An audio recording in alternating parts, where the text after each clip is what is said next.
Filtered in. No time for the doubt, they counting me out, I'm getting it in, yeah. No time for no loss, I'm paying the cost, I'm in it to win, yeah. Refuse, mine, it can't be diffused. If you ain't thinking the same, then we playing by different rules. You can't see the vision, we living at different views. Until we complete the mission, keep getting up, never snooze. I walked a mile in my shoes, had the mind of a fool, chasing diamonds and jewels. Trust me, I was confused. Started minding my business and used my mind as a tool. Ended up finding my purpose and found the time to get to it. They told me I couldn't do it, they told me I couldn't make it. They sold it, could never break it. That's sadly mistaken. I need a piece of the pie, I want it so bad I can taste it. They told me like Toby, keep on running toes, they gon' take a few to lose. Built to win, applied myself, I felt it in. No time for the doubt, they counting me out, I'm getting it in, yeah. No time for no loss, I pay for the cost, I'm winning to win, yeah. Refuse to lose, I'm built to win. Applied myself, I felt it in. No time for the doubt, they counting me out, I'm getting it in, yeah. No time for no loss, I'm paying the cost, I'm in it to win, yeah. Refuse. Welcome back to CTC. I'm your gracious host, Carl, and I'm back with another episode. And today, we going over some games. We got 8 games for y'all today. Some of these are some regular season finales, like Gonzaga St. Mary's. Most of these games you got till next week for their finales. But we're going to hop right into it, man. 8 games, and we're going to start off with the ACC matchup 1 versus 2 in the ACC. Duke versus Virginia. Now, Duke is at home. They are 9.5-point home favorites. This game is 12 o'clock on ESPN, so in about 40-50 minutes. Now, like I said, this is 1 versus 2. Virginia's kind of been on a little streak. Duke has bounced back since losing to North Carolina, their only ACC loss. Virginia also lost to North Carolina, and they lost to Virginia Tech. Those are Virginia's 2 ACC losses. So, this is their only matchup for the year. Virginia wins. They'll obviously be in first place with the tiebreaker being head-to-head. Duke wins. They hold a 2-game lead in the ACC, and I think that clinches it for them, to be honest with you. But let's get into it. Sorry, I just had Chick-fil-A breakfast. Virginia, led by Theus DeRitter, averaging 16 points per game, 6.3 rebounds per game. Malik Thomas, 12.3 points per game, 4.1 rebounds per game, and Sam Lewis, 10.9 points per game, 3.6 rebounds per game. Now, the X factor to me, I got big man Ugana and Yesu, and his rim protection, man. He's averaging 2.6 blocks per game. He's a pretty athletic big. He's long. He has length. He's going to be big off the bench in terms of rim protection for Virginia. Hopefully, if you're Virginia, hopefully you can hit those threes on the outside, and he can help protect the paint.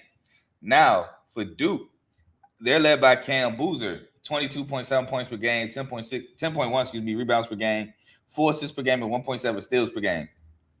Isaiah Evans, 14.5 points per game, and Caleb Foster averaging 8.8 points per game and 3.6 rebounds per game.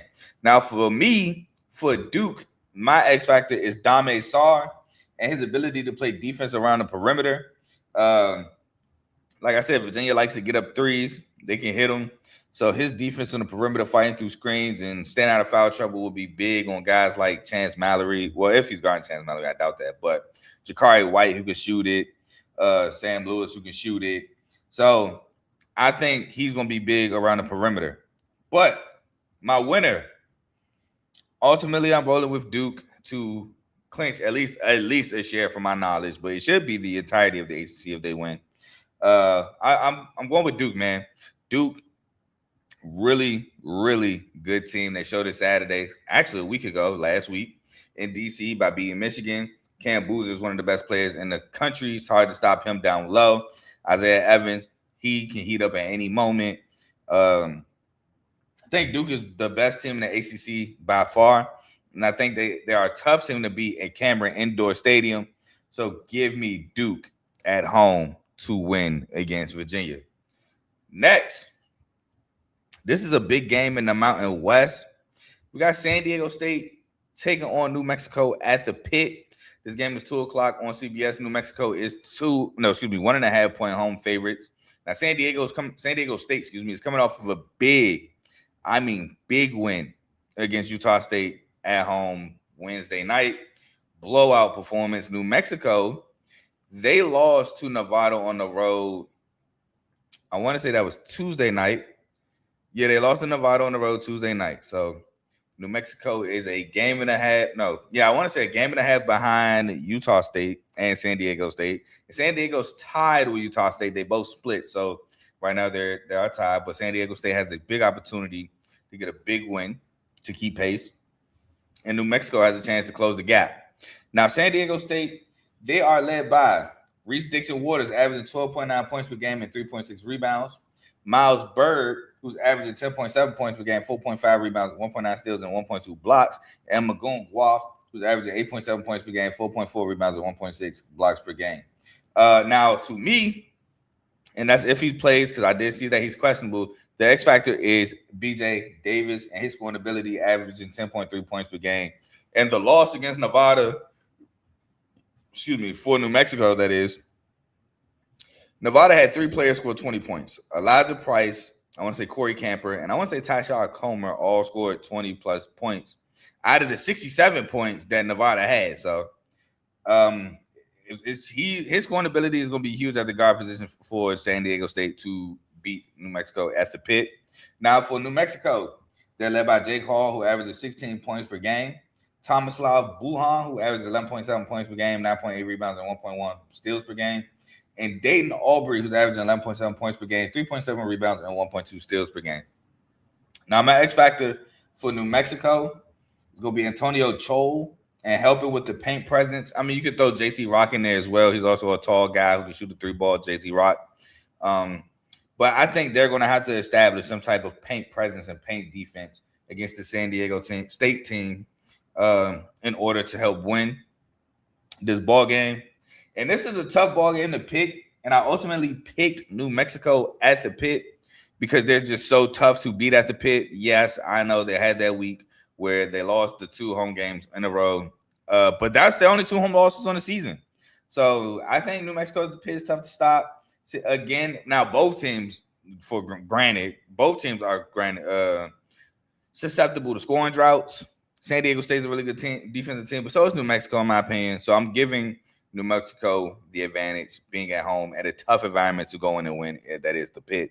So give me New Mexico to, I would say, outlast San Diego State. Next, we got a rematch. This team that is 14th in the country, Kansas, no Dan Peterson, takes on the undefeated number 1 Arizona team at the time on a Monday night, 9 o'clock, and they win. So this time, Arizona's now in Tucson. They're at home. Darren Peterson should be playing. Koa Pete is probable, but everybody expects him to be back today in this top 15 matchup. We have 14th ranked Kansas taking on 2nd ranked Arizona in Tucson, 4 o'clock on ESPN. Arizona is 9.5 point home favorites in this matchup. Kansas is led, like I said, by Darren Peterson, 19.5 points per game, 3.8 rebounds, 1.1 steals. Floyd Badunga, 14.3 points per game, 9.2 rebounds, 2.8 blocks per game. Melvin Council, 13.5 points per game, 4.8 rebounds, 5.1 assists, and 1 steal. And to me, their X factor is going to be Bryson Tiller because Arizona has a rotation of 3 bigs of Krivas, Tobia Walker, and Koa Pete, who, again, should be making this return today. So Bryson Tiller is going to have to help with the defensive responsibility in that paint, which Bryson Tiller is averaging 6.2 rebounds per game and 1.5 blocks and 8.9 points per game. So Bryson Tiller is my X factor there. Now for Arizona, they're led by Braden Berries, who's averaging 15.5 points per game, 4.6 rebounds, and 1.6 steals. Koa Pete averaging 13.8 points per game, 5.4 rebounds, and Jaden Bradley averaging 13.9 points per game, 3.6 rebounds, 4.7 assists, and 1.6 steals. Now my X factor for Arizona is Anthony Del Orso. He has the ability to knock down the 3-ball. He's not shooting it the greatest. He's shooting 32%, but he has that ability to knock it down, and he has the ability to score. He's averaging 9 points per game, and I think that's going to be big against this Kansas team. I think they're going to need his scoring ability, and ultimately, I did pick Arizona to get the upset at home. Now, that game against Kansas on Big Monday was really, really good. I mean, It was a nice back and forth. Kansas pulled away late. Not pulled away in terms of like blew them out, but they just won it late in the ball game. But for Kansas on Mondays under Bill Self, undefeated, they just find ways to win. This game, however, I think Arizona gets their revenge, man. I think Arizona, they welcome back on Pete. They got the home crowd behind them. So when they gain the momentum, you know the crowd is gonna be rocking. I'm taking Arizona to get their revenge against Kansas. Next, got some Hilton Magic, man. We got 16th ranked Texas Tech taking on 4th ranked Iowa State. Game is 4 o'clock on CBS. Iowa State is 10.5-point favorites in this matchup. Again, Texas Tech is without JC Toppin. Speaking of Texas Tech, they're now led by Christian Anderson, averaging 19.6 points per game, 3.9 rebounds, 7.7 assists, 1.3 steals. Lawan Watts averaging 12.2 points per game, 6 rebounds per game, and Donovan Atwell averaging 13 points per game and 1.3 steals per game. Now, the X factor to me is going to be Jalen Petty. Jalen Petty is scoring 9 points per game. I think he's been lifted into the starting lineup. So he is going to be my X factor for Texas Tech, excuse me. Now, Iowa State is led by Tamin Lipsey, averaging 13 points per game, 4.3 rebounds, 5.2 assists, and 2.2 steals. Joshua Jefferson, 16.6 points per game, 7.5 rebounds, 5.2 assists, 1.5 steals, and Milan Masilovic, who's averaging 17.4 points per game. Now, that X factor to me is going to be Blake Buchanan. With the loss of JT Toppin, Joshua Jefferson, Blake Buchanan all have to dominate the paint. They got to take advantage of the fact that JT Toppin is no longer with Texas Tech for the year due to a torn ACL. He's averaging 8.3 points per game, 5.6 rebounds, and 1 block. So I think he's going to be big. And I'm ultimately taking Iowa State, the Cyclones, to win it. Why? Because Hilton Magic, man, undefeated at home, has a chance to finish the season undefeated with the win here and then a win on senior night against Arizona State. And again, Texas Tech is without JT Toppin. So I'm going to take Iowa State to win this ball game and keep pace. I want to say keep pace with a Big 12 championship opportunity. But I'm taking Iowa State in this matchup. Shout out to Zach McName, 7473. Appreciate you stopping by. Hopefully you like the stream. Hopefully you like and subscribe.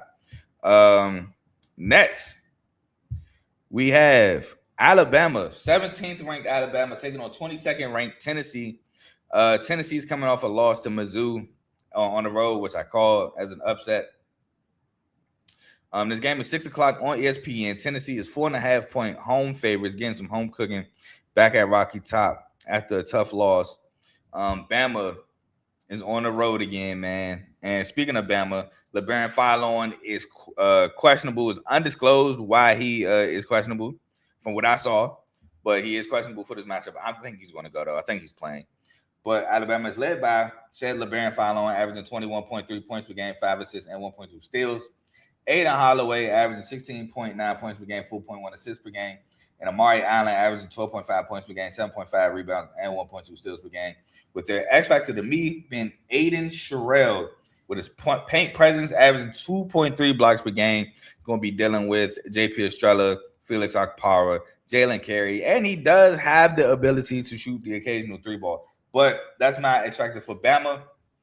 Now, Tennessee, they're led by Jacoby Gillespie, who's averaging 18.1 points per game, 5.4 assists, 1.9 steals. Nate Amick, who's coming into his own, 17.9 points per game, 6.5 rebounds, 1 steal per game. And Felix Okpara averaging 7.2 points per game, 5.8 rebounds, and 1.3 steals. Now, my X factor for Tennessee is going to be Bishop Boswell. And his ability to score averaging 6.8 points per game, because Alabama, y'all know how I feel about Bama defensively, not really good. So Bishop Boswell has to be able to get off today.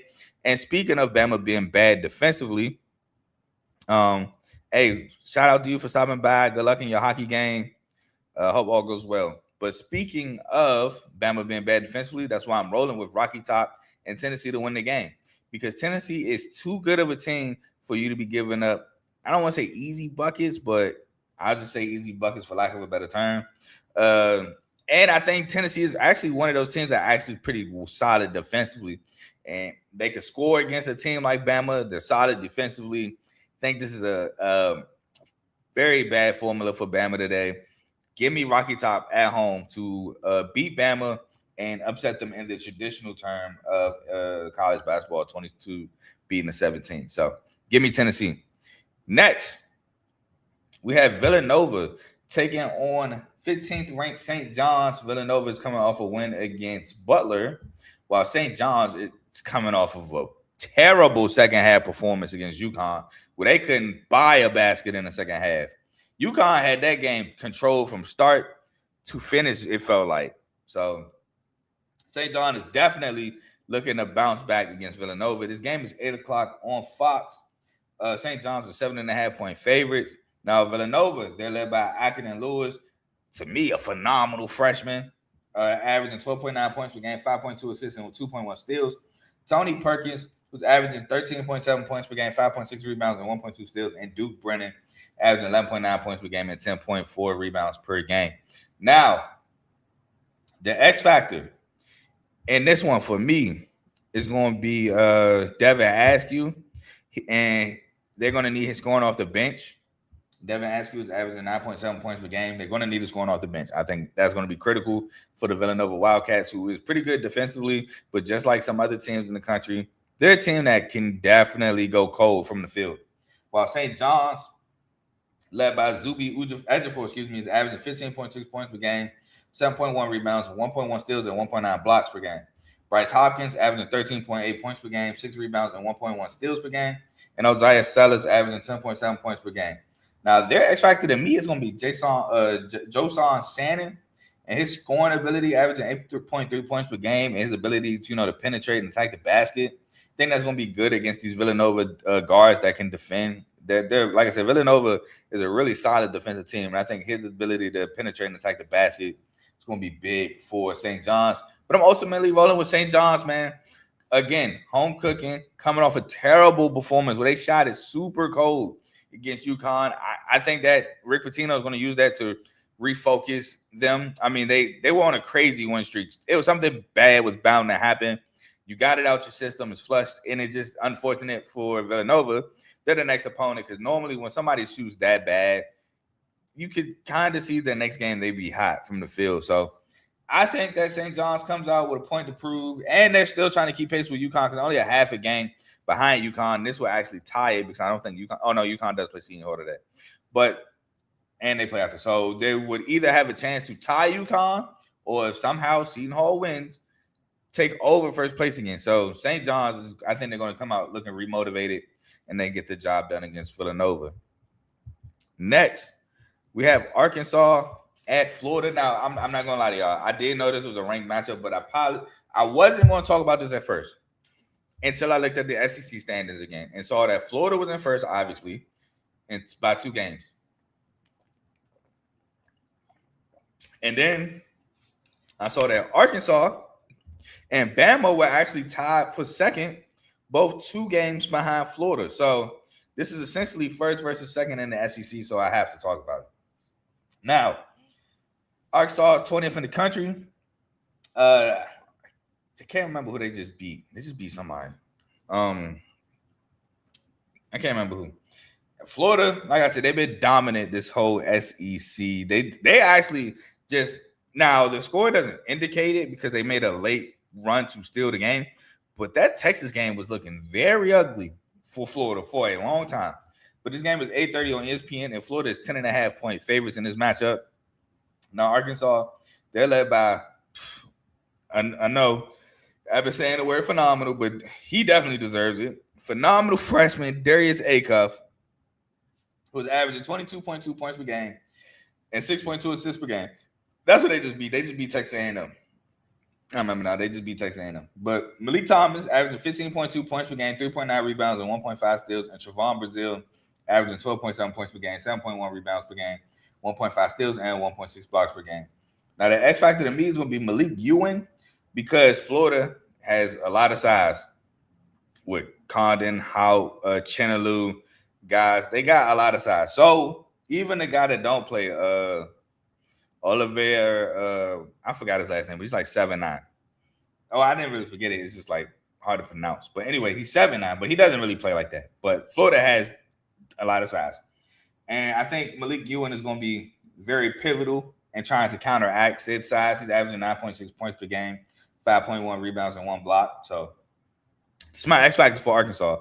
Now for Florida, they are led by Alex Condon, averaging 14.3 points per game, 7.8 rebounds, 3.6 assists, and 1.5 blocks. Thomas Hout, who's averaging 16.9 points per game, 6 rebounds per game, 1 steal, 1 block. And Ruben Chinaloo, averaging 11.3 points per game, 11.5 rebounds per game, and 1 block per game. Now, that X factor to me is going to be Boogie, man. Boogie, coached by Calipari, left Arkansas, coming to Florida. Could be, quote-unquote, a revenge game for him. And I think him scoring the ball would be big for Florida. He's averaging 11.5 points per game. Normally, when him and Xavier Lee have it figured out, Florida's a tough team to stop. And I think he's going to be a little extra motivated going against his former head coach. So I'm going to pick Boogie Flan as my X factor. But, I mean, man, the way Florida's been playing this way lately, and as bad as I think Arkansas defense is, I'm going with Florida. Not only do I think Arkansas defense is bad, I think Florida is really good, and they can score with the best of them in the country. And I feel like Arkansas relies too much on the production of their starting five for a school, to go against a school like Florida. So give me the Gators at home, by the way, to get Arkansas up out of there. And the last game I got for y'all is another mid-major game. We have, actually, this is the only mid-major game technically. No, because I talked about my own West. So I have 2 mid-major games. It depends on how you look at the Big East. But we got 9th-ranked Gonzaga at St. Mary's. This is huge. This is the last regular season matchup, conference-wise, unless things change down the road. Between these two teams, Gonzaga leaves for the Pac-12 next season in basketball. So this is the last WCC regular season matchup between Gonzaga and St. Mary's at this current moment. 10:30 on ESPN, and Gonzaga is actually 1.5-point road favorites against St. Mary's, who is undefeated at home. Now, implications here. Gonzaga wins, they win the WCC championship outright. St. Mary's wins, then they win a share of the WCC title with Gonzaga because Gonzaga beat them earlier. Gonzaga is a game in front of St. Mary's, so they will be tied amongst the standings. They'll win a share of the WCC going into the WCC tournament next week. Now, Gonzaga led by Graham Ike, averaging 19.8 points per game, 8.4 rebounds per game. Tyon Grant Foster, 11.1 points per game, 5.1 rebounds per game, and 1.1 blocks per game. And Mario St. Superi, averaging 8.7 points per game, 3.7 assists, and 1.4 steals per game. Now, the X factor to me is going to be Braden Smith and his ability to run the offense. He's averaging 3.9 assists per game. And to me, if the game or when the game slows down, if he's in the game, he's going to be key into running the offense. Now, for St. Mary's, they're led by Paulus, and I practice Maruskis, who's averaging 18.9 points per game, 7.9 rebounds per game. Mikey Lewis, the shooter, averaging 13.4 points per game, and Joshua Dent, averaging 13.3 points per game, 5.8 assists, and 1.6 steals per game. Now, that X factor to me is again going to be Austin McKeever because he's going to have to help control the paint beast that is Graham Ike, who can also shoot it from the outside, which is kind of new. But again, no Braden Huff for Gonzaga, so a lot of the focus will be on Graham Ike. And I think Austin McIver will be big in that. He's averaging 8.5 points per game and 9.2 rebounds per game. But ultimately, my winner, St. Mary's. I think St. Mary's remains undefeated at home, finished the season undefeated at home because, one, Gonzaga, while really talented, they do struggle, or they have been struggling, with no Braden Huff. We've seen them lose to Portland on the road. They're going against a tough environment in St. Mary's. Again, two, St. Mary's is undefeated at home. And I think St. Mary's can play in multiple ways. They can speed up if you need to. They can play I think they can play in slow-paced games or have court sets. And they have size. And all of those things, I think, can affect Gonzaga. Now, Mark Few, great coach. I think Mark Few, and Randy Bennett, both great coaches. They're used to each other. So this could be a chess match at some point. But I think ultimately St. Mary's gets the job done at home, and they tie a share of the WCC championship. Now, that's all the games I have for y'all today. Please like, comment, share, subscribe if you like what you're listening to. I appreciate anybody and everybody that stopped by. But liking, commenting, and sharing helps the network and helps the channel. Speaking of the network, we are a network and we have multiple shows. We have shows like The Main Show featuring Joe, Tomo, and Dave every Monday and Thursday between 7 and 8:30. I'm going to just say 7 to 8:30 at this point. But variety of topics there. We have Unfazed, who just went live, I think, what was it, Thursday? When did Nuggets and the Nuggets and the Celtics play? I want to say that was Thursday. Yeah, I want to say that was Thursday because I think they played the same night. Purdue got beat by us. But anyway, they just went live recently, talked about the MVP, talked about scary teams or sleeper teams in the East and West. Bunch of NBA topics. Let's join AJ. Catch them when you can. Next, we have BWT, Baseball with Teddy. World Baseball Classic starts soon. Spring training has started. Baseball is back next month, so be on the lookout for BWT. We have FFC Fantasy Football with Coach Coombs, Fantasy Football Show. Obviously, NFL season is over, so fantasy football is over. But be on the lookout for the content he has provided for you when he drops it.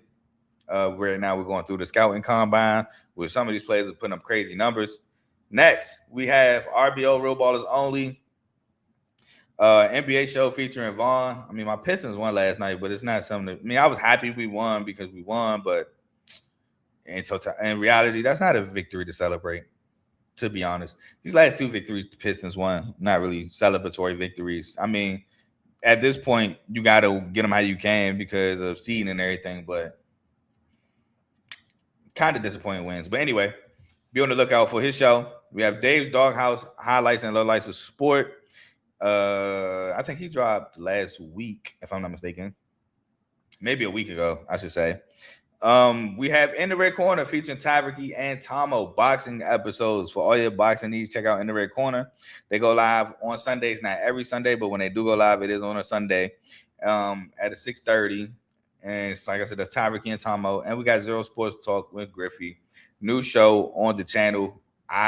New show, so I don't really know like scheduling wise when he drops. I don't even think he did a live episode yet, but just whenever you can, just check them out. And that's all the shows we have on the network. So please like, comment, share, subscribe to those shows as well. And if you like what you're listening to, stick with us. Now, I will be back for this week in college basketball tomorrow. MSU plays Indiana tomorrow. Should be a good game because it is in Bloomington. But for sure, we'll be back for this week in college basketball.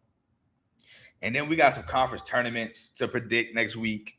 I think that's going to be on Monday, as well as picking some regular season games on Monday. But be on the lookout because it's about that time where it gets hectic for CTC with championship week and all these tournaments and stuff. And I'm excited. But y'all enjoy yourselves from college basketball today. I'll be back tomorrow. Until next time, I'm gone. Peace.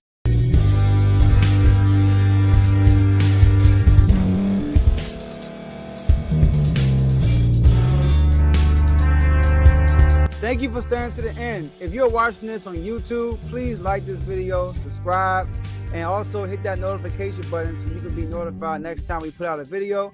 If you're listening on any podcast platform, subscribe and hit that notification button, y'all, so you can be notified we put out another podcast audio.